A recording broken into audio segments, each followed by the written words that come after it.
오늘은 선교주일입니다. 다 함께 찬양하며 하나님께 예배드리겠습니다.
하나님이여, 주의 인자하심이 어찌 그리 보배로우신지요. 사람들이 주의 날개 그늘 아래 피하나이다. 아멘. 우주 만물을 지으신 아버지 하나님, 선교주의를 기억하여 예배자리 사모하게 하심을 감사드립니다. 이 시간 드린 예배 가운데 주님 앞에 우리의 모든 허물을 자복하오니 주께서 모든 죄악을 사하여 주옵소서. 또한 말씀을 통해 세임 얻는 귀한 예배 되기를 원하오니 주님 임재하여 주옵소서. 감사드리며 예수 그리스도의 이름으로 기도드리옵나이다. 아멘.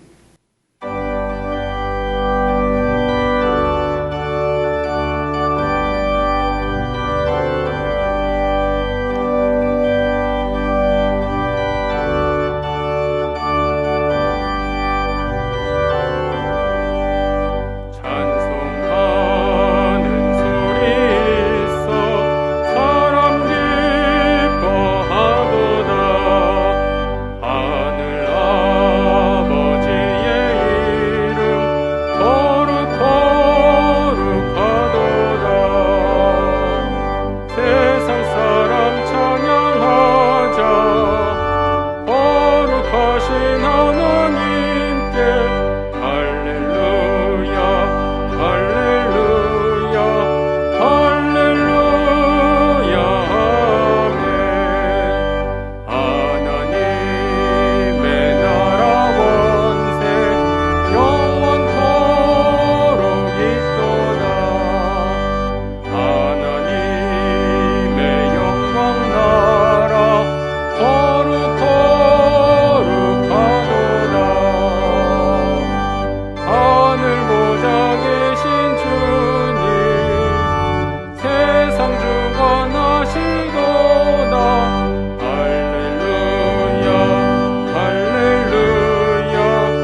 나는 전능하신 아버지 하나님 천지의 창조주를 믿습니다. 나는 그의 유일하신 아들 우리 주 예수 그리스도를 믿습니다. 그는 성령으로 잉태되어 동정녀 마리아에게서 나시고 본디오 빌라도에게 고난을 받아 십자가에 못 박혀 죽으시고 장사된 지 사흘 만에 죽은 자 가운데서 다시 살아나셨으며 하늘에 오르시어 전능하신 아버지 하나님 우편에 앉아 계시다가 거기로부터 살아있는 자와 죽은 자를 심판하러 오십니다. 나는 성령을 믿으며 거룩한 교회와 성도의 교제와 죄를 용서받는 것과 몸의 부활과 영생을 믿습니다. 아멘. 전지전능하신 아버지 하나님, 오늘은 주일날 주의 제단에 모여 여호와 아버지께 예배당에서 각각의 가정에서 예배드리게 하심을 감사와 영광 드리옵나이다. 이 예배를 온전히 주님께 드리는 예배가 되게 하시고 이 예배를 받아주시옵소서. 2020년도는 저희들에게 교회적으로 50주년이 되는 신년을 맞이하여 저희들이 예배드리게 하심을 감사드립니다. 이스라엘 백성들에게 이 신년에 뿔 나팔을 크게 불게 하시고 은혜의 해, 자유의 해, 회복의 해를 주셨는데 저희들에게도 하늘의 커다란 뿔 나팔 소리를 듣게 하시옵소서. 우리들에게 나에게 완전한 회복의 축복의 한 해가 되게 하여 주시옵소서. 아버지 하나님, 저희들을 지금까지 지켜주셨음에 감사드립니다. 금년도에는 바라는 바 소망이 한 가지 저희들에게 더 있습니다. 주의 백성들에게 은혜를 내려주사 환련과 어려움과 고통을 당할지라도 큰 바위에 숨기시고 하나님께서 함께 하시어 주님께서 보호하심을 믿는 믿음이 성장하게 하시옵소서. 강석교회에 속한 전목이 어린아이로부터 교회학교 학생들과 청년들에게 이르기까지 눈동자와 같이 보호하여 주시옵소서. 온 예배당이 젊은이들로 넘쳐나게 하시옵소서. 이 교회의 복에 복을 더하사 이 주의 제단에 속한 모든 어린이와 학생들과 청년들의 앞길이 열리고 형통한 이 하나가 되게 하여 주시옵소서. 이 강석교회의 앞날을 보게 하여 주시옵소서. 아버지 하나님, 이 한반도가 일본의 침략으로 억눌릴 생활을 하다가 해방을 맞이함과 동시에 남북으로 갈라진 지 반세기가 지나 70여 년이 지나가고 있습니다. 하나님, 이 땅 진정한 해방을 허락하여 주시옵소서.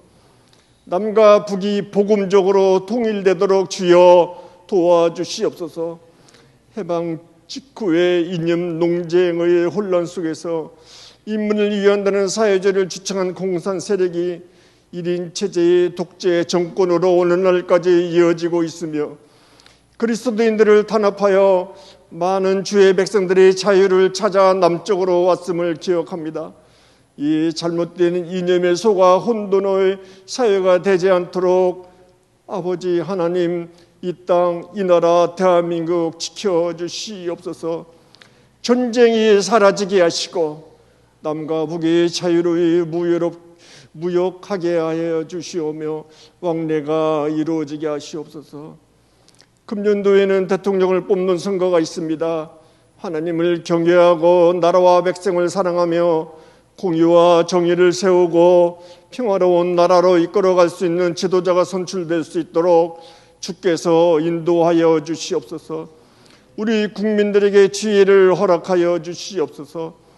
허황된 것과 잘못된 것과 조작된 데이터로부터 이 대한민국을 올바로 세워주시오며 기업이 살아남으로 일자리가 늘어나게 하시며 경제의 발전과 더불어 주님의 복음이 이 대한민국을 통하여 전 세계에 퍼지도록 축복하여 주시옵고 오늘 선교주의를 맞이하여 하나님 열매 맺게 하시옵소서.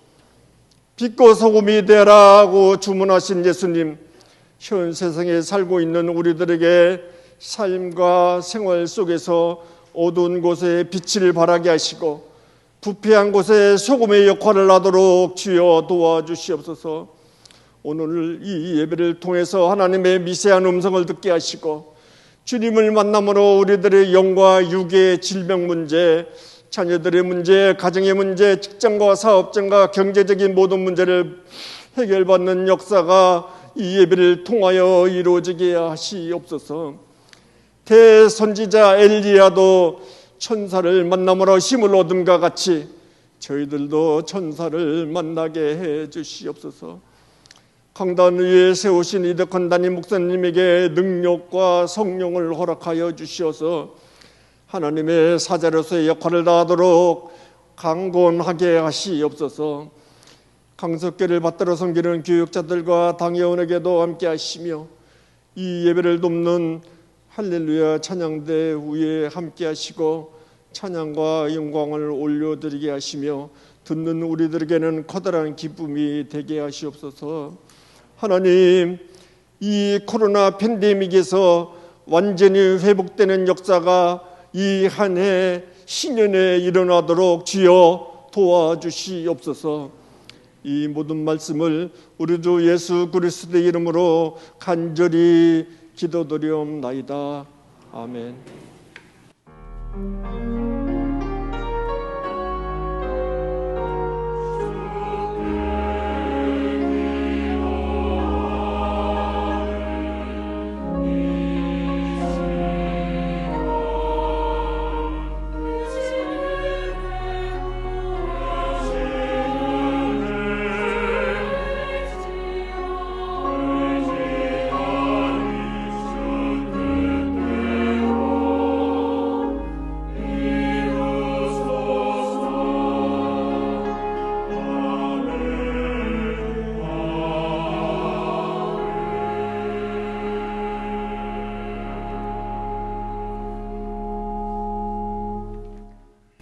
교회 소식을 말씀드리겠습니다. 오늘은 선교주일입니다. 선교 헌금 약정서를 작성하신 후에 헌금함에 넣어주시기 바랍니다.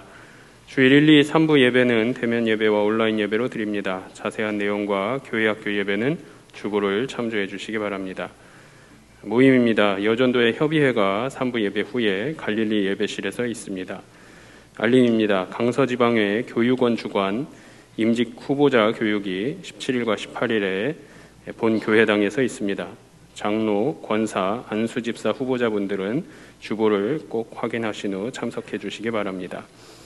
교회학교 교사를 임명합니다. 주보를 참조해 주시기 바랍니다. 2022년 구역 공과를 배포합니다. 지역장, 구역강사, 구역장님들은 2층 로비에서 수령하시기 바랍니다. 강서지방회 장로회 총회가 오늘 오후 4시에 우리동 교회당에서 있습니다. 서정희 안수 집사님께서 강서지방회 남전도의 연합회 회계로 피선되셨습니다. 여전도의 협의회에서 참기름과 들기름 명란젓갈을 1층 로비에서 판매합니다. 교우 소식입니다. 311구역 황근성 명예집사님, 김화자 명예권사님께서 손주 첫돌에 감사하여 아름다운 꽃을 헌물하셨습니다. 결혼 소식입니다. 3특구역 이승재 장로님과 김성현 집사님의 차남 희찬군과 318구역 정미선 권사님의 차녀 김다솔 양의 결혼식이 22일 토요일 낮 12시에 여의도 웨딩 컨벤션 3층 그랜드 볼룸홀에서 있습니다.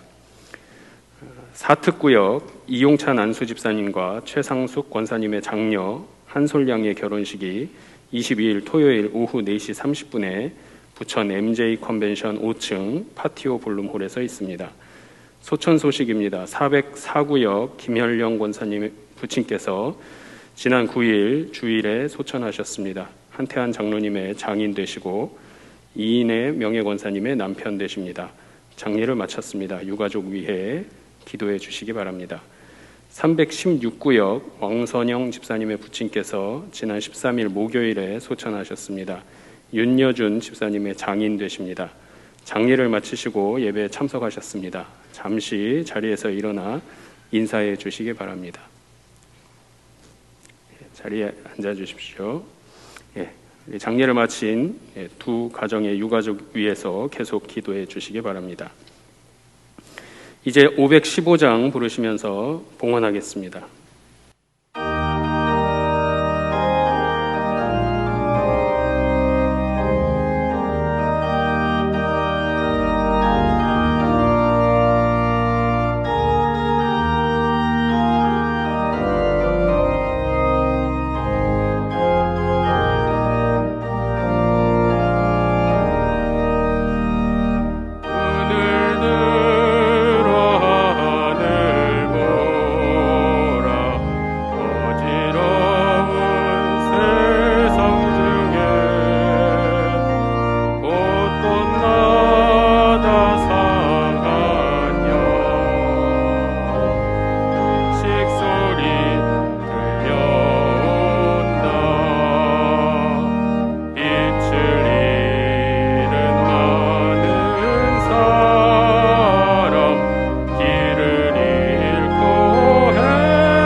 자처럼 기지나니 믿는 자여 어이할고 눈을 들어 하늘 보라 어두워진 세상 중에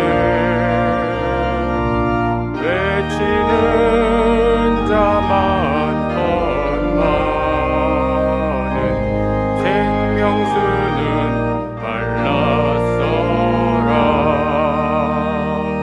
죄를 대속하신 주님 선한 일꾼 찾으시나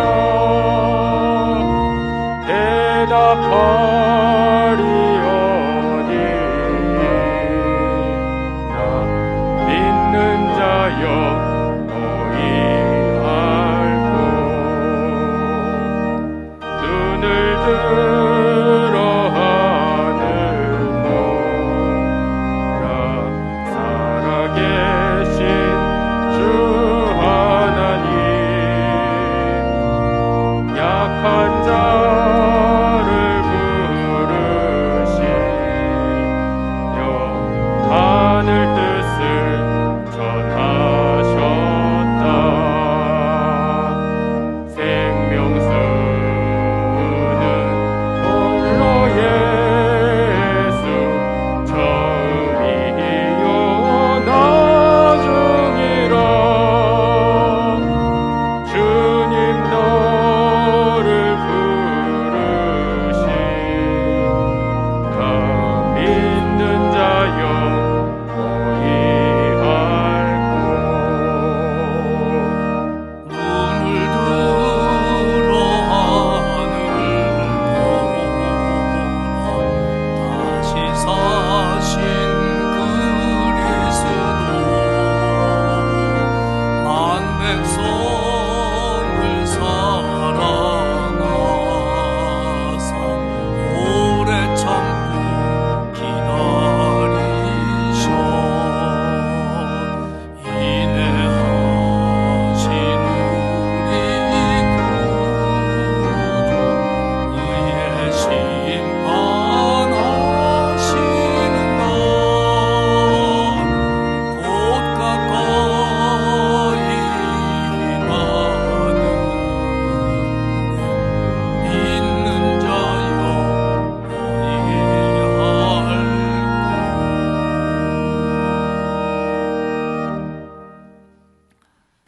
우리를 구원하사 자녀 삼아 주시고 코로나19와 추위 속에서도 지켜주시며 오늘 거룩한 주일을 우리에게 허락하사 하나님 앞에 나와 그리고 가정에서 예배케 하시니 고맙습니다. 하나님, 이곳에 임재하여 주시어서 우리의 예배를 받아주시고 사랑하는 주의 백성들에게 은혜와 복을 내려 주옵소서. 그래서 우리가 용서받게 하시고 세임 얻게 하시고 치유되게 하시고 회복되는 역사를 경험케 하옵소서.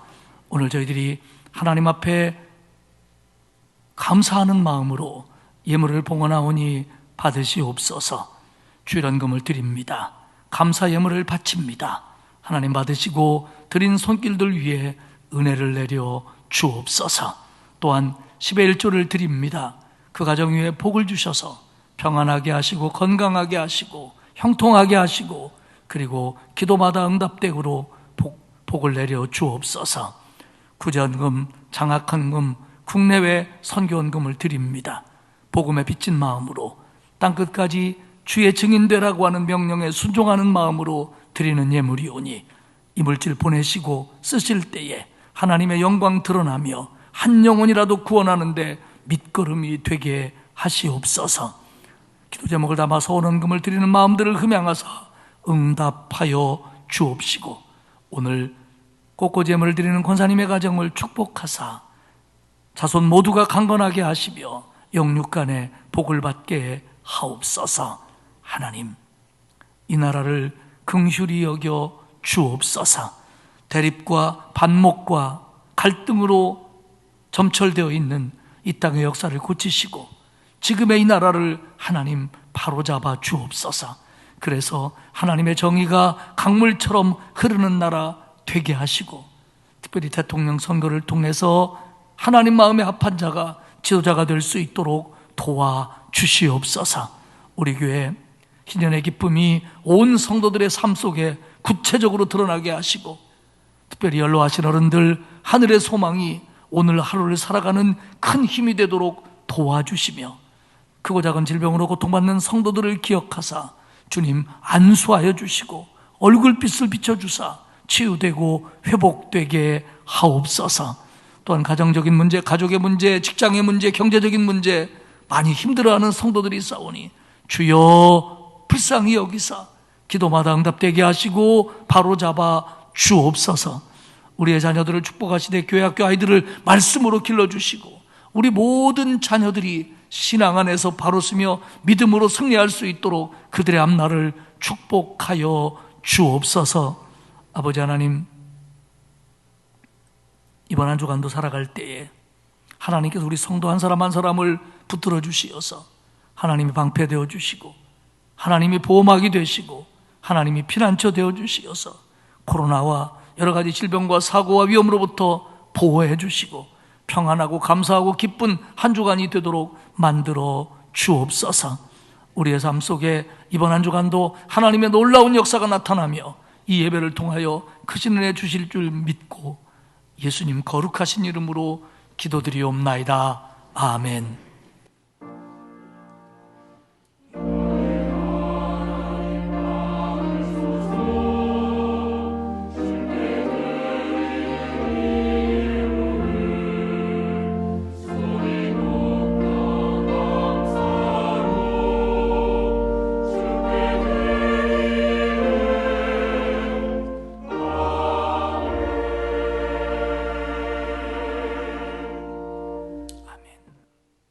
오늘 우리에게 주시는 하나님의 말씀은 사도행전 2장 1절에서 8절까지 말씀입니다. 신약성경 188페이지에 있습니다. 사도행전 2장 1절에서 8절까지의 말씀을 봉독하겠습니다. 오순절 날이 이미 이름에 그들이 다 같이 한 곳에 모였더니 호련히 하늘로부터 급하고 강한 바람 같은 소리가 있어 그들이 앉은 온 집에 가득하며 마치 불의 혀처럼 갈라지는 것들이 그들에게 보여 각 사람 위에 하나씩 임하여 있더니 그들이 다 성령의 충만함을 받고 성령이 말하게 하심을 따라 다른 언어들로 말하기를 시작하니라. 그때에 경건한 유대인들이 천하 각국으로부터 와서 예루살렘에 머물러 있더니 이 소리가 나매 큰 무리가 모여 각각 자기의 방언으로 제자들이 말하는 것을 듣고 소동하여 다 놀라 신기하게 여겨 이르되 보라, 이 말하는 사람들이 다 갈릴리 사람이 아니냐? 우리가 우리 각 사람이 난 곳 방언으로 듣게 되는 것이 어찌 됨이냐. 아멘. 할렐루야 찬양대에 찬양의 노래 찬양 후에 담임 목사님께서 성령 강림 그리고 변화라는 제목으로 말씀 선포하시겠습니다.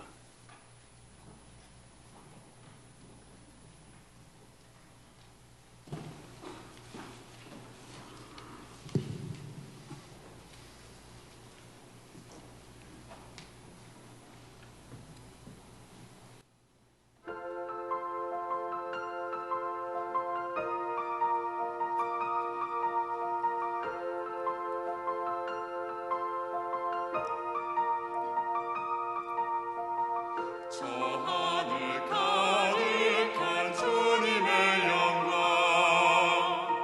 주님의 찬송 온 세상 가득하네. 찬란한 해 같은 주님의 광명, 주님의 손에 그의 권능이 감추어졌도다.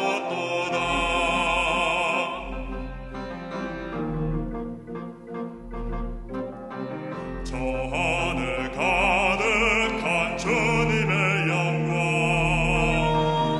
주님의 찬송 온 세상 가득하네. 찬란한 해 같은 주님의 광명, 주님의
있습니다.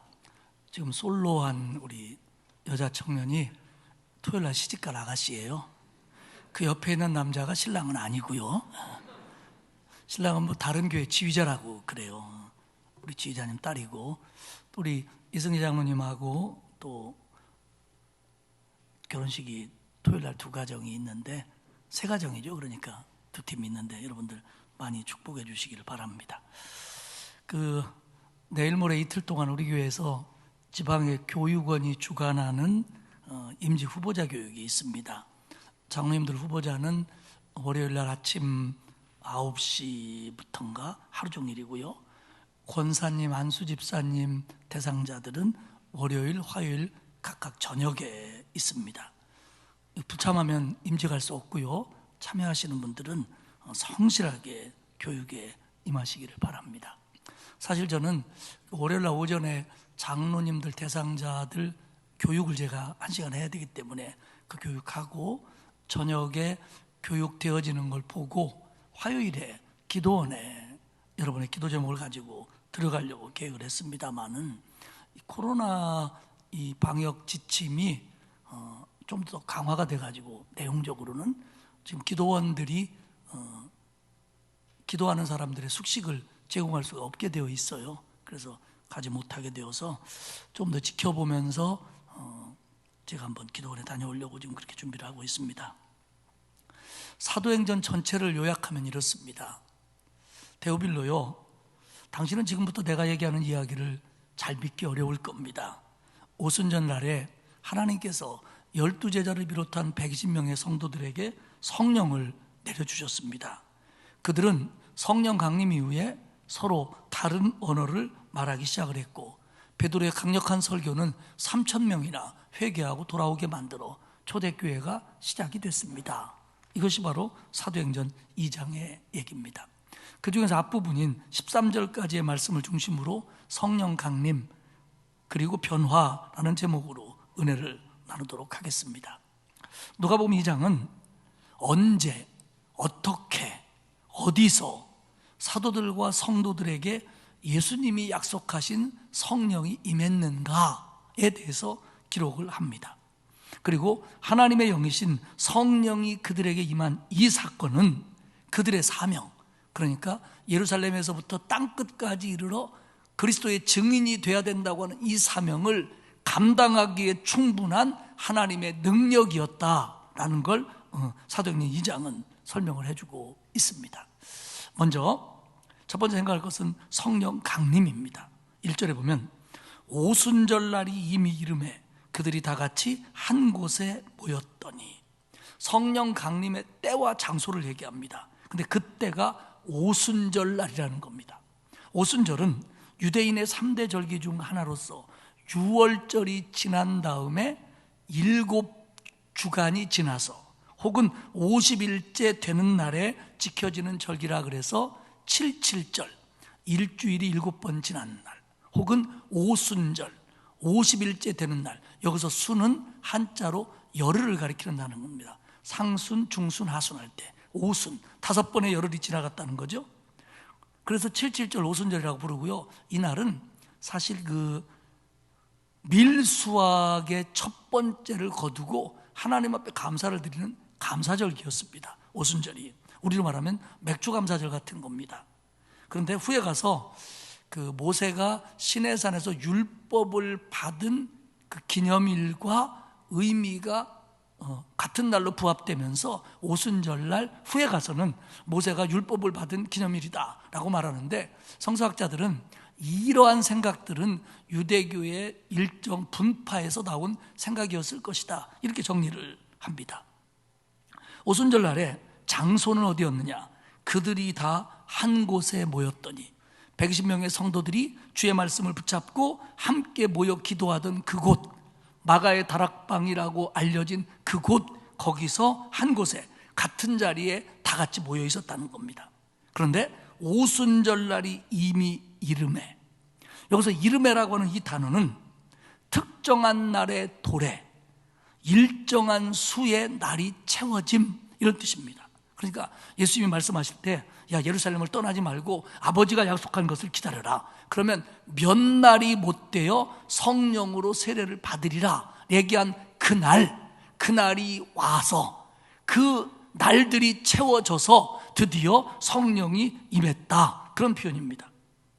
하나님이 약속하신 날이 되어서 마가의 다락방에 함께 있을 때 성령이 임했습니다. 어떻게 임했느냐? 2절에 보니까 호련히 하늘로부터 급하고 강한 바람 같은 소리가 있어 그들이 앉은 온 집에 가득하며, 갑자기 하늘로부터 들려오는 소리가 있었는데 그 소리는 급하고 강한 바람 같은 소리였다는 겁니다. 신약성경이 헬라어로 쓰여졌습니다. 이 헬라어는 특별히 이 시제라든가 의미 같은 것들이 단어 속에 많이 함축되어 있는 단어입니다. 그래서 우리가 사랑만 하더라도 우리는 사랑을 한두 개 단어밖에 없지만 헬라어에는 사랑을 표현한 단어가 4개, 그 이상 이렇게 되고 그렇거든요.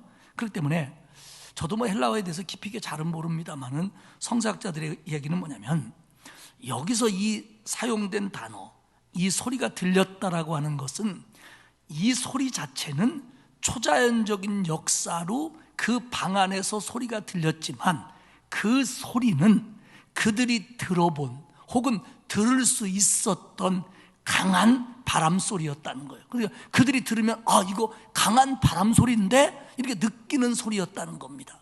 그들이 삶 속에서 경험했던 소리 혹은 그 소리가 확장되는 엄청난 소리가 그 방 안에 가득했다는 겁니다. 왠지는 모르지만 방 안에 가득한 소리는 성전 안에 가득한 하나님의 임재를 떠오르게 합니다. 아마 그 방 안에 그런 바람 소리가 났다는 것에 대해서 그들은 놀라지 않을 수 없었고, 그리고 잊지 못할 일이 되었을 겁니다. 바람도 있었느냐, 바람 소리만 있었느냐에 대해서는 나름대로 성서학자들의 의견이 조금은 갈리기도 합니다. 그런데 중요한 건 뭐냐면, 바람이었던 바람 소리였던 그들이 들었고 그것이 성령은 아니었다는 겁니다. 다만 성령의 오심을 알리는 일이었다는 겁니다. 급하고 강한 바람 같은 소리가 가청적이었다면 가시적인 현상이 나타났습니다. 그 뭐냐면 3절에 마치 불의 혀처럼 갈라지는 것들이 그들에게 보여 각 사람 위에 하나씩 임하여 있더니, 불이 하나 어디서 왔는데 혀처럼 갈라졌다는 겁니다. 근데 여러분, 불이 혀처럼 갈라졌다는 걸 이해할 수 있습니까? 그러니까 지금 누가는 자신이 경험한 이 초자연적인 현상을 경험하지 못하고 보지 못한 사람들에게 나름대로 설명을 하고 증언을 하기 위해서 모든 것들을 동원합니다. 그러나 이 표현 모두가 우리 모두에게 다 이해될 수 있는 것은 아닙니다. 그러나 누가의 표현은 불이 혀처럼 갈라졌다는 겁니다. 이건 진짜 불일 수도 있고 아니면 불처럼 보이는 빛일 수도 있습니다. 그런데 이것이 갈라졌다는 겁니다. 그리고 갈라져서 그 하나가 한 사람에게 임했다는 겁니다. 그러니까 이 불이 갈라진 이유는 각각의 사람에게 임하기 위해서 갈라진 겁니다. 성경 속에서 구약에서의 불은 하나님의 임재나 하나님의 현현, 하나님이 사람들에게 나타내 보이시는 이런 것들이 일어날 때 같이 동반되는 것으로 기록되곤 했습니다. 출애굽기 3장 2절에 보면 모세가 광야에서 어느 날 떨기나무 속에서 하나님을 만납니다. 하나님이 그곳에 임재하는데 그것은 떨기나무 가운데 불로 임재하십니다. 또한 출애굽기 13장에 보면 모세가 시내산에 오를 때 시내산에 오르려고 백성들이 쳐봤을 때 그 시내산에 하나님이 불로 강림해 계셨다, 이런 표현을 씁니다. 그러니까 그들이 지금 이 불이 임했다는 건 하나님이 그들에게 나타났다는 걸 그들이 눈으로 보는 겁니다. 그리고 이것이 각자에게 임하는 겁니다. 그러니까 모두에게 성령이 임했는데 각자에게 임한 겁니다. 사랑하는 여러분, 하나님의 역사는요, 하나님의 은혜는요, 하나님의 구원은요, 도매금으로 받는 법은 없습니다. 모두가 다 받았다고 할지라도 각각 받는 겁니다. 오늘 예배 시간에 우리 모두가 은혜 받았다 그러더라도 한 사람 한 사람이 받는 겁니다. 단체로 받는 건 없습니다. 또 하나, 이 하나가 여럿으로 갈라졌다고 하는 것은 그 교회 공동체, 그러니까 통일성과 다양성을 가지고 있는 교회 공동체를 보여주는 것으로도 받아들일 수 있습니다. 그러니까 하나이며 여럿이고 다르면서도 같은 교회 공동체, 성령 공동체를 보여주는 것이다, 이렇게도 봅니다. 어쨌든 120명의 성도들은 예수님의 말씀을 붙잡고 기도에 힘썼고 하나님의 영이신 성령이 급하고 강한 바람 같은 소리와 불의 혀처럼 갈라져서 각 사람에게 성령이 임했습니다. 두 번째는 성령 충만입니다. 4절에 보면 그들이 다 성령의 충만함을 받고 성령이 말하게 하심을 따라 다른 언어들로 말하기를 시작하니라. 오늘 주일 예배 시간에, 길지 않은 시간에 성령 강림과 성령 충만을 다 설명할 수는 없습니다. 그리고 이 설명은 사실은 하나님의 놀라운 초자연적인 역사인데 인간의 신학이나 언어로 설명하는 것에 굉장히 한계가 있습니다. 하지만 오늘 제가 조금은 설명을 할 테니까 여러분들 좀 들으시기를 바랍니다. 케네스 오 갱글이라고 하는 신학자는 성령 충만, 오늘의 이 성령 충만에 대해서 뭐라고 얘기하면 이렇게 얘기해요. 그리스도인들에게는 한 번의 성령 강림과 그리스도인들에게는 한 번의 성령 세례와 그리고 많은 성령 충만이 있다. 그러니까 뭐냐면 그리스도인들에게 성령이 내게 오시는 것, 하나님의 영이 나한테 오시는 것은 평생 일회적인 사건이라는 겁니다. 그러나 성령 충만함은 그리스도인에게 있어서 반복되어야 될 사건이라는 겁니다. 그러니까 실제적으로 아까 말씀드린 것처럼 헬라어의 용법상 4절에 사용된 동사의 형태를 보면 이게 그날 그 순간뿐만 아니라 거듭 되풀이되는 어떤 것을 설명할 때 쓰는 단어를 쓰고 있다는 겁니다. 그러니까 성령 충만은 그때 그 자리에만 있었던 게 아니라 계속 반복적으로 나타나는 현상으로 설명한다는 겁니다. 에카르트 제이 슈나벨은 그의 주석에서 이렇게 얘기합니다. 여기서 성령 충만에 대한 사도행전적인 표현은 장기간에 걸쳐 능력을 공급하는 성령 사역의 시작이라는 뜻이 아니고 이제 성령 충만해졌으니까 앞으로 장기간 동안 하나님의 능력으로 일할 것이 시작됐다라는 의미보다는 성령의 능력, 성령의 감동이 짤막한 폭발이다 라고 보는 것이 맞다, 이렇게 얘기합니다. 그럼 우리는 이 말에 대해서 불만을 표현할 수 있습니다. 아니 그럼 뭐야? 성령 충만해가지고 지속적으로 일하는 하나님의 능력이라기보다는 지금 이 상황 속에서 하나님의 능력과 하나님의 감동이 폭발적으로 나타나는 것이라고 한다면 별것도 아니네, 그러다가 없어지면 그만 아니야, 오래 못 간다는 얘기 아니야, 이렇게 얘기합니다. 이에 대해서 슈나벨은 이어서 말하기를 뭐라고 하냐면요, 이 사실은, 그러니까 성령 충만이 하나님의 능력, 하나님의 감동의 짤막한 폭발이라고 하는 이 얘기를 우리가 부정적으로 받아들일 이유가 없다는 겁니다. 왜냐하면 그렇기 때문에 성도들은 계속 성령 충만한 상태에 머무르도록 기도하고 사모하고 힘써야 한다는 겁니다. 성령 충만이 사람이 노력해만 가지고 나타나는 건 아닙니다. 그러나 오늘 120명의 성도들도 분명히 주님의 약속을 붙잡고 기도에 힘썼습니다. 성령이 임해야 된대, 성령이 충만해져야 가서 능력 있게 일할 수 있대, 우리 그거 없으면 안 된대, 그런 마음으로 자기를 내려놓고 열심히 기도하다가 성령 충만함을 경험했다는 거죠. 그런데 이보다 더 중요한 건 뭐냐면, 성령 충만하기 위해서 기도하고 사모해야 된다는 것보다 더 중요한 건 뭐냐면, 왜 성도들이 성령 충만함을 받아야 되는지를 설명한다는 거예요. 성령 충만함을 받아야 그런 능력이 나타나고 그런 권능이 나타난다는 걸 보여줬기 때문에 왜 하나님의 일꾼들이, 하나님의 사람들이 성령 충만함을 받아야 되는지를 설명하는 거라는 겁니다. 한번 성령 충만함을 경험했다고 해서 무조건 계속되는 게 아니라는 겁니다.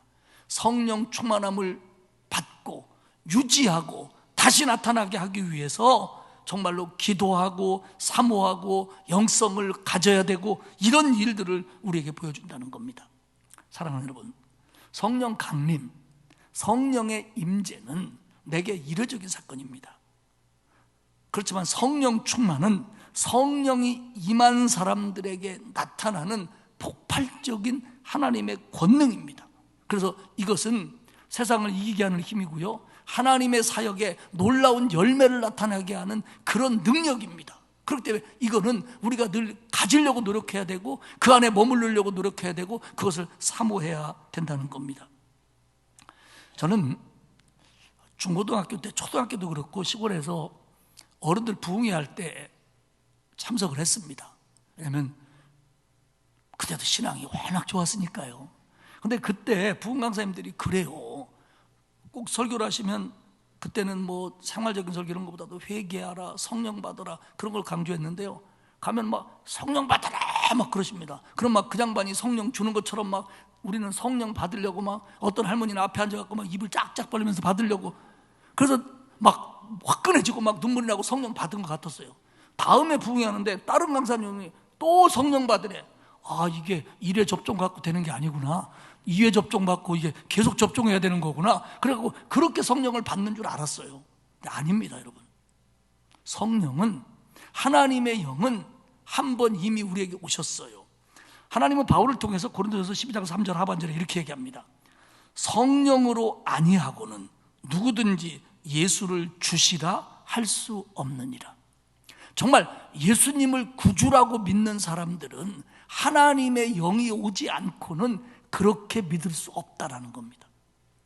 그리고 하나님은 요한을 통해서 요한일서 4장 2절에 이렇게 얘기합니다. 예수께서 육체로 오신 것을 시인하는 영마다 하나님께 속한 것이요. 그러니까 예수 그리스도의 역사성, 주님이 정말 오셨고 십자가에 달려 죽으셨고 내가 그로 인해서 용서받았고 주님은 부활하셨고 승천하셨다, 이걸 믿는 사람이 하나님의 영이 임한 사람이라는 겁니다. 할렐루야. 그러면 여러분은 내게 하나님의 영이, 성령이 계신지 오셨는지를 가늠할 수 있는 잣대가 생길 겁니다. 저와 여러분이 정말 하나님을 믿는다면, 예수님을 믿는다면 그것은 성령의 역사고 하나님의 영이 나한테 왔기 때문에 그런 믿음이 나한테 생긴 겁니다. 할렐루야. 그래서 누구든지 성령 받으러 가면 받으시오 그렇게 얘기하면 돼요. 당신은 하나님의 영이 있는 사람이라고 하면 있는 사람이라고. 증거가 뭐냐고, 나 예수 믿는다고. 하나님의 영이 있는 사람입니다. 그런데 성령 충만은 조금 다른 얘기예요. 그 말이 가지고 있는 뉘앙스처럼 충만, 성령으로 가득한 거예요. 근데 이거 문자적인 의미는 성령에 잠기다입니다. 담기다, 푹 적시답니다. 그러니까 이거는 하나님의 영이 오셨지만 하나님의 영에게 사로잡히는, 뭐라 그럴까요? 양? 성령을 양으로 표현하는 건 뭐하지만 설명하기 위해서라면 이게 하나님의 영으로 가득 채워지는 거, 이게 성령 충만이고 이거는 힘이고 능력입니다.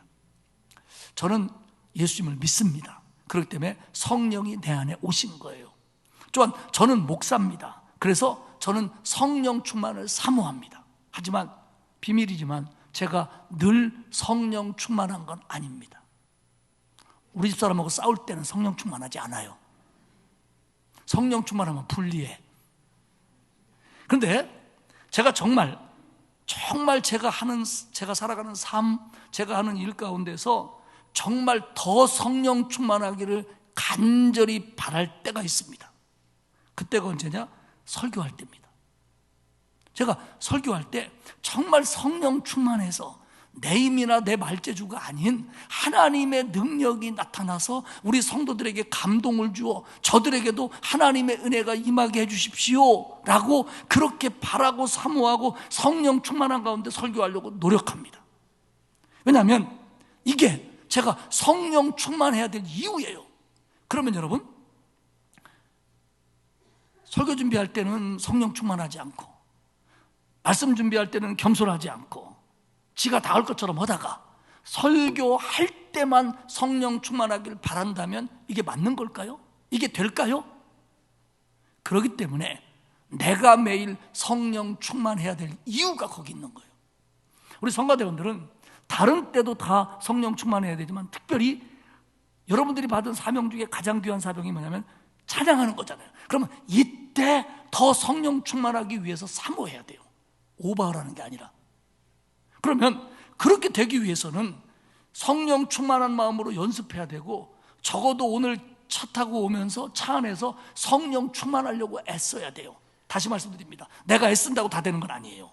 그러면 결국 그거는 길어져서 일주일의 삶이 성령 충만한 가운데 살려고 사모하고 기도하는 마음을 가지고 살아야 성령 충만한 찬양을 할 수 있다는 거죠. 그렇기 때문에 성령 충만은 단기간에 나타나는 폭발적인 능력이라고 할지라도 그것은 우리가 지속적으로 사모하고 지속적으로 잠겨야 될 은혜라고 하는 겁니다. 이게 성령 충만입니다.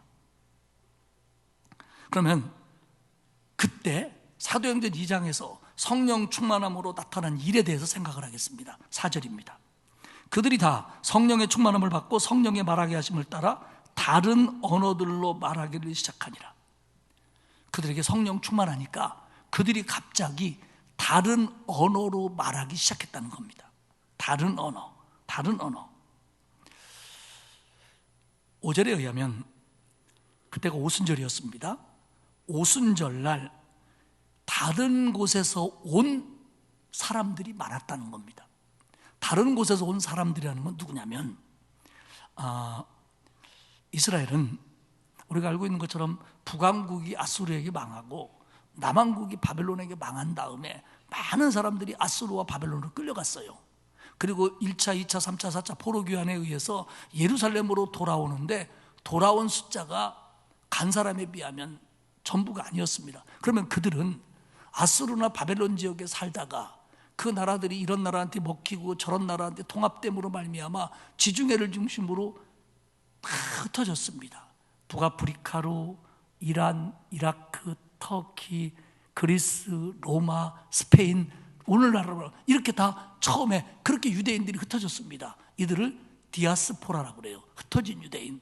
근데 그들 중에 거기서 살다 보니까 나이도 먹고 그러니까 이제 나 고향에 가서 살 거야. 그래서 예루살렘으로 돌아온 사람들도 있었고, 거기서 살고 있지만 오순절은 유대인이 지켜야 될 3대 명절 중에 하나이기 때문에 이 명절을 예루살렘에서 지켜야겠다 그래가지고 오순절 명절에 예루살렘으로 온 사람들이 있었습니다. 그런데 그들의 언어로 제자들과 120 성도들이 말하더라는 겁니다. 당시에 이스라엘 사람들이 쓰던 언어는 아람어입니다. 비읍 받침에 지금 모슬렘이 쓰고 있는 아랍어가 아니고 미음 받침의 아람어입니다.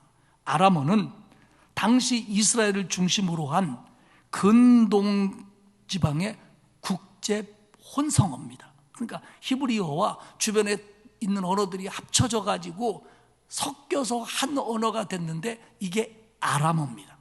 그리고 신약 성경은 헬라어와 아람어로 쓰여졌습니다. 대부분 헬라어로 쓰여졌는데 직접 화법들, 어디라고 하더라, 엘리 나바 사박다니 했다. 그런데 이런 것들의 직접 화법은 그 당시에 썼던 아람어를 사용하고 있습니다. 그러면 당시 갈릴리 사람들이나 대부분의 사람들은 아람어를 썼고요, 조금 공부를 했거나 혹은 조금 더 생각이 있는 사람들은 그 당시에 로마 세계의 공통 언어인 헬라어를 썼습니다. 그러니까 일본이 지배하면 웬만한 사람이 일본말 조금씩 하듯이 그때 그 사람들도 헬라어를 조금씩 했어요. 공부한 사람들, 누가라든지 사도 바울이라든지 이런 사람들은 헬라어에 능통했고요.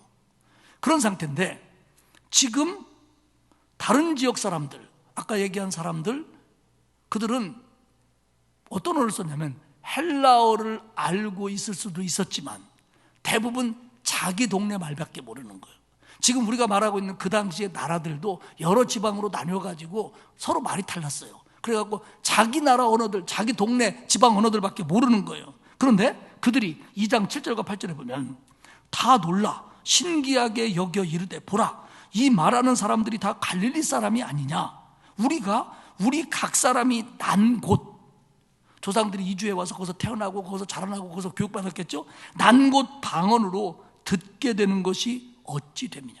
아니 도대체 이게 무슨 일이냐. 아니 저 사람들이 어떻게 우리 말을 알아? 어떻게 내 말을 알아? 그러니까 한 사람은 나와서 이 말을 하는데 몇 사람이 들어보니까 자기 나라 방언이에요. 또 어떤 사람이 다른 말을 얘기하는데 다 못 알아듣는데 여기 사람이 들어보니까 우리 동네 얘기예요. 아니 어떻게 이런 일이 일어날 수 있느냐. 그러면 11절에 우리가 다 우리의 각 언어로 하나님의 큰 일을 말함을 듣도다. 누가는 그때 이 일이 얼마나 쇼킹한 사건이었는지 그때 거기 서 있던 사람들의 반응을 몇 개의 단어를 연속해 가면서 이렇게 설명합니다. 6절 제자들이 말하는 것을 듣고 소동하여, 여기 소동하다는 것은 깜짝 놀라다, 흥분하다라는 겁니다. 7절과 12절 다 놀라며, 이 단어는 제정신이 아니다, 정신 못 차릴 정도로 놀라다 이런 뜻입니다. 7절 신기하게 여겨, 이건 뭐냐면 무엇인가의 특별한 인상을 받았다. 12절 당황하여 크게 의아해서 어쩔 줄 몰라 하다. 지금 이게 도대체 이게 무슨 일이냐는 거예요. 정말 신기했고 놀랍고 당황하기에 충분했습니다. 누가는 9절과 11절에서 그들이 어디서 왔던 사람들인지를 기록합니다. 9절 앞부분을 보면 우리는 바데인과 메데인과 엘람이니라 그러면서 쭉 동네 이름, 지명 이름, 나라 이름들이 나와요. 그럼 지금의 국경으로 본다면 바데, 메데, 엘람은 이란 지역이고요, 메소포타미아는 이라크, 시리아 지역이고요, 가파도기아는 터키 여행 갔을 때 보면 알죠. 뭐 돌 이렇게 생긴 가파도기아 거기고요. 그리고 본도라고 하는 것은 터키 흑해 남부고요. 그리고 아시아와 부르기아와 밤빌라는 그 터키 서부, 그러니까 에베소를 중심으로 한 그 동네고요. 애굽, 구레네, 리비아는 아프리카 북쪽입니다. 이런데 지중해를 중심으로 한 로마 제국의 모든 곳에서 유대인들이 왔다는 거예요. 근데 자기들은 또 유대인과 관계된 사람들이 왔는데 자기들은 어떻게 저 사람들이 우리 동네 말로 하냐 지금. 근데 중요한 것은 2장 10절입니다. 하반절에 보면 노마로부터 온 나그네 곧 유대인과 유대교에 들어온 사람들과, 그러니까 그 중에 노마에서부터 온 사람들이 있었는데 그 중은 노마에 살고 있는 유대인도 있고 그리고 노마에 살고 있는 이방인으로서 유대교로 개종한 사람들도 있었다는 겁니다. 여기서 잠깐 노마 교회, 사도 바울이 꿈이 노마에 가서 복음을 전하는 거였습니다. 근데 사도 바울이 노마에 가서 복음을 전하려고 할 때 이미 노마에 기독교인 공동체인 노마 교회가 있었습니다. 그러니까 사도 바울이 전하지도 않았는데 노마 교회가 세워진 거예요. 그래서 사도 바울은 노마 선교를 꿈꾸면서 노마 교회의 기존 성도들과 신앙적인 일치를 가지려고 먼저 편지를 써보냅니다. 이게 로마서입니다. 그렇기 때문에 로마서는 로마 교인들과 자신이 신앙적인 일치를 하려고 했기 때문에 대단히 교리적인 내용이 전반부에 많이 들어갔습니다. 그렇다면 지금 이 로마 교회는 누가 세운 거냐? 바울이 아직 가지도 않았는데 정통한 성서학자들은 이때 바로 오순절날 성령 강림 때 노마로부터 왔던 유대인들, 노마로부터 왔던 이방인 신자들이 그때 예루살렘에서 로마의 말로 복음을 전하는 이 얘기를 듣고 너무 감동을 받아 거기서 예수 그리스도를 믿고 돌아가서 그들이 유대교에서 벗어나 기독교 공동체를 세워 그것이 노마교회가 됐다라는 것이 초기 기독교사의 정통한 학설입니다. 이런 일들이 지금 일어나고 있는 거예요. 그리고 그 일을 위해서 하나님은 성령을 통해서 그들에게 이런 놀라운 일들을 행하게 하시는 거예요. 그리고 여기서 유대교에 들어온 사람이라는 건 뭐냐면 유대인 공동체가 당시 로마 제국 여러 도시에 흩어져서 세워져 있었습니다. 회당도 있고 뭐도 있고. 그러면 그 유대교로 들어오고 싶은 이방인들이 있잖아요. 그러면 유대교를 믿고 싶으면 조건이 있었어요. 이방인이더라도 율법을 지켜야 된다. 그리고 또 하나 의식에 참여해야 된다. 근데 그 의식이 뭐냐면 남자들에게는 할례가 있었습니다. 그러니까 실제적으로 이방인들이 개종하는데 여자들은 쉽게 개종을 했어요.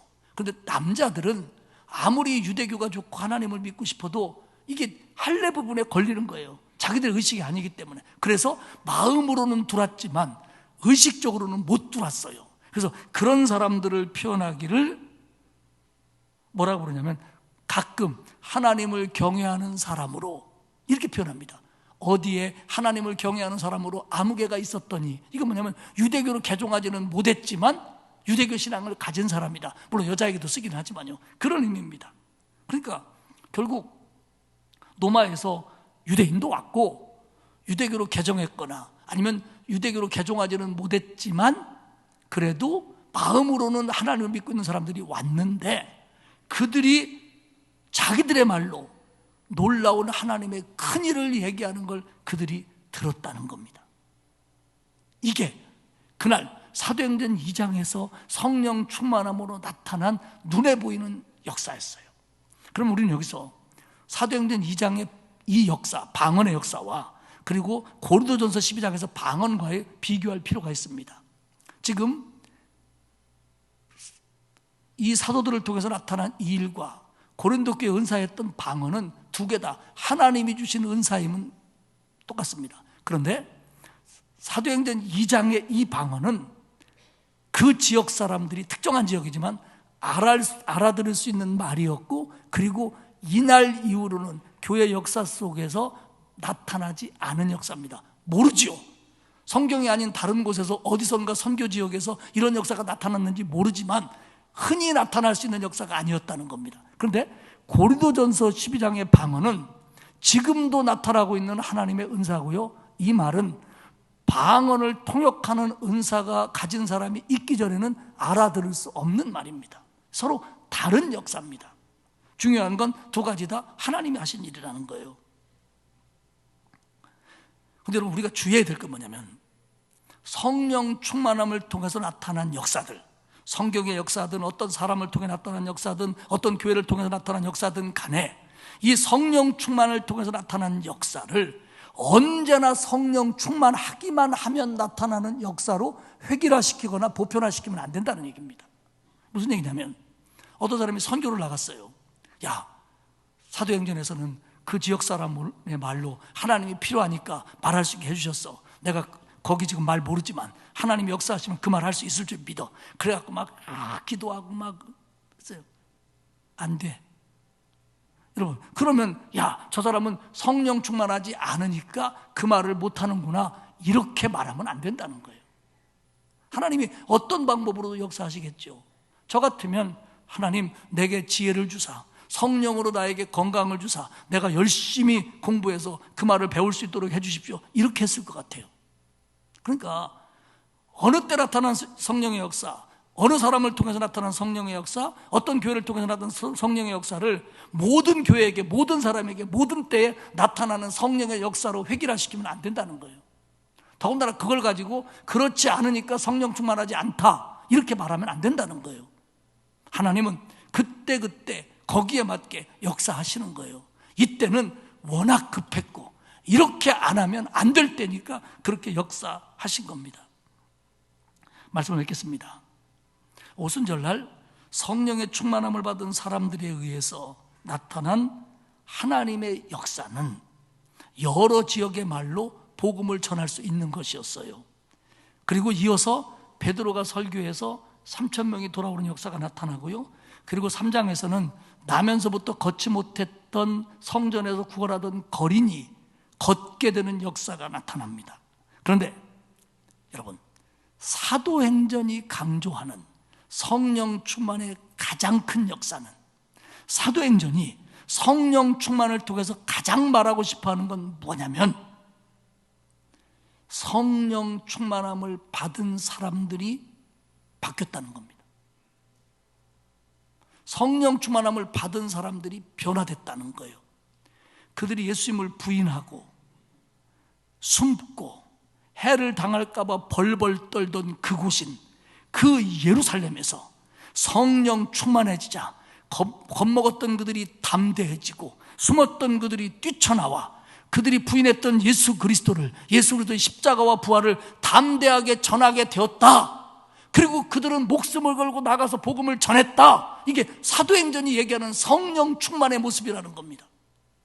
그리고 그러는 과정에서 이런 기적도 일어나고 이런 역사도 나타나고 이런 현상도 나타났다.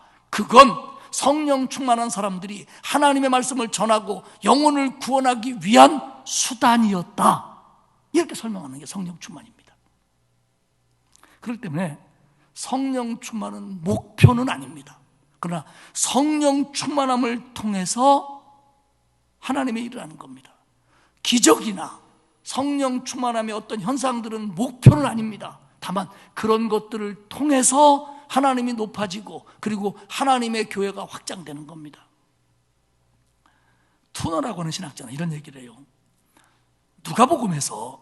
사도행전에서 누가가 보는 성령 충만한 건가 아닌가를 보는 기준은 이거다. 뭐라고 얘기하냐면요, 교회 공동체가 그 사람의 삶을 보면서 성령이 저에게 강하게 영향력을 주고 있다는 걸 느꼈는가, 나 혼자 성령 충만하다고 하는 거 아니고 교회가 볼 때 정말 저 사람에게 성령의 강한 영향력이 나타나는구나 이렇게 느꼈는가.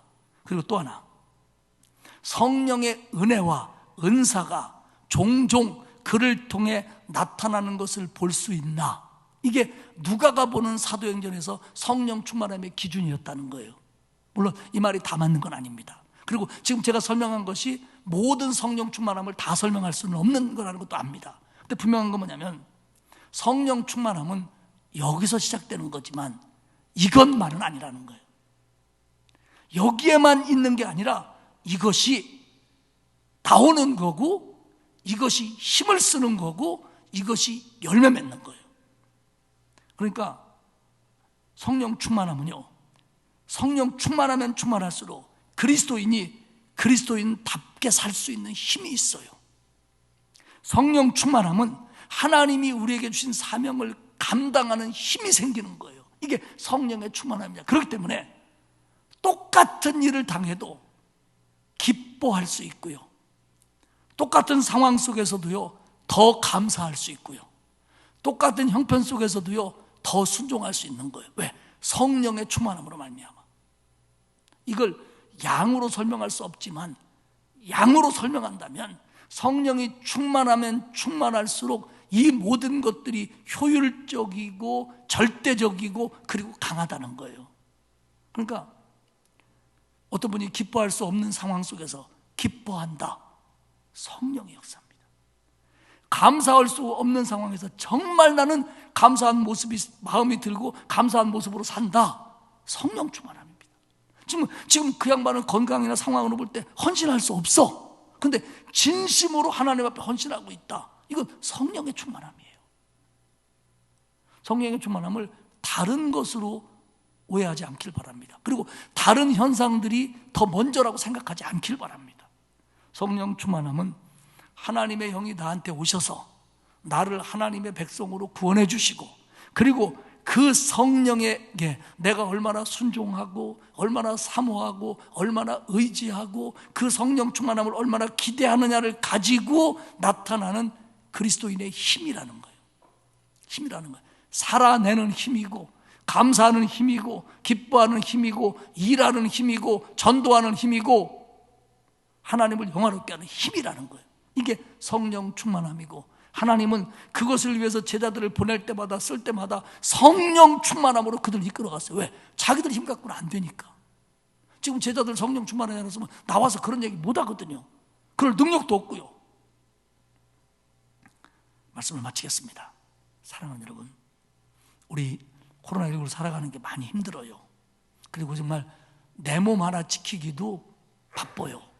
하지만 이런 가운데서도 정말 나는 할 수 없지만, 나는 부족하지만, 내 눈으로 볼 때는 불만이 많지만 하나님이 영이 나를 사로잡아 주셔서 여기서도 감사하고 여기서도 기뻐하고 여기서도 기도하고 여기서도 내가 정말 이런 세상에서도 하나님의 사람답게 살 수 있도록 힘을 주시고, 그리고 정말 이런 상황에서도 하나님 앞에 제대로 헌신하도록 성령을 나한테 충만하게 부어주십시오. 성령을 나한테 충만하게 부어주십시오. 내가 그 힘으로 이것을 감당하겠습니다. 이런 다짐으로 한 해를 사시고 하루하루를 사시고 순간순간 성령의 폭발적인 힘을 의지하는 저와 여러분들이 되시기를 주님의 이름으로 축복합니다. 하나님 아버지 고맙습니다. 하나님의 영을 내게 부어주셔서 내가 예수 믿고 구원받게 하시고 내 지혜나 능력이나 내 마음이나 내 힘 가지고 안 되기에 성령의 충만함을 통하여 성령과 함께 세상을 살고 세상을 이기고 그리고 하나님의 일을 하게 하시니 고맙습니다. 하나님, 부족한 종과 우리 모든 성도들에게 성령의 충만함을 부어주시어서 하나님의 폭발적인 권능을 가지고 나 자신을 이기고 세상을 이기고 그리스도인답게 살고 하나님의 일에 열심을 다할 수 있도록 주여 우리에게 은혜를 베풀어 주옵소서. 믿사옵고 예수님의 이름으로 기도드리옵나이다. 아멘. 찬송가 191장 1절 2절 마지막 절 부르겠습니다.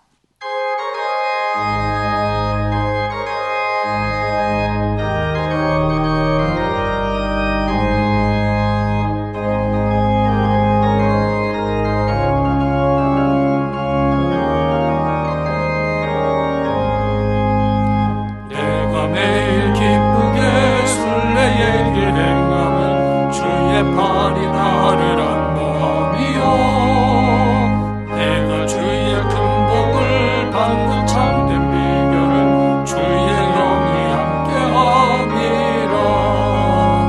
성령이 계시네 할렐루야 함께하시네.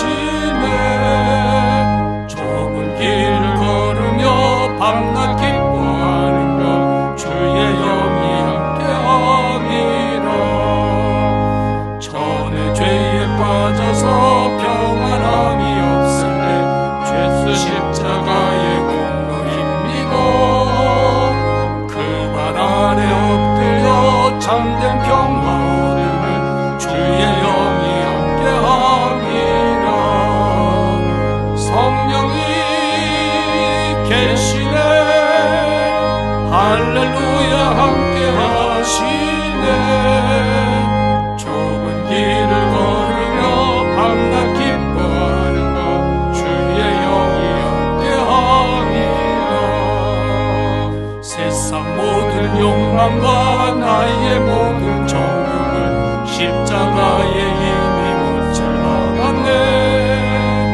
어두운 밤이 지나고 무거운 짐 벗으니 주의 영이 함께함이라. 성령이 계시네 할렐루야 함께하시네. 좁은 길을 걸으며 밤낮 기뻐하는가 주의 영이 함께함이라.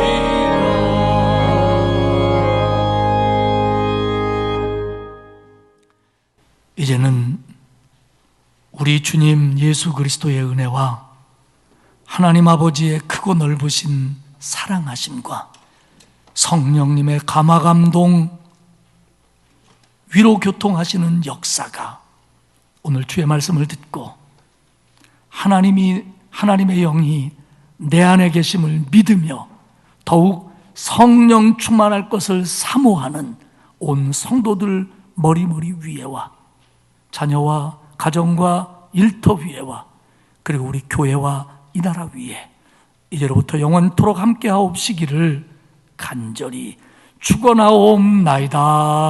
아멘.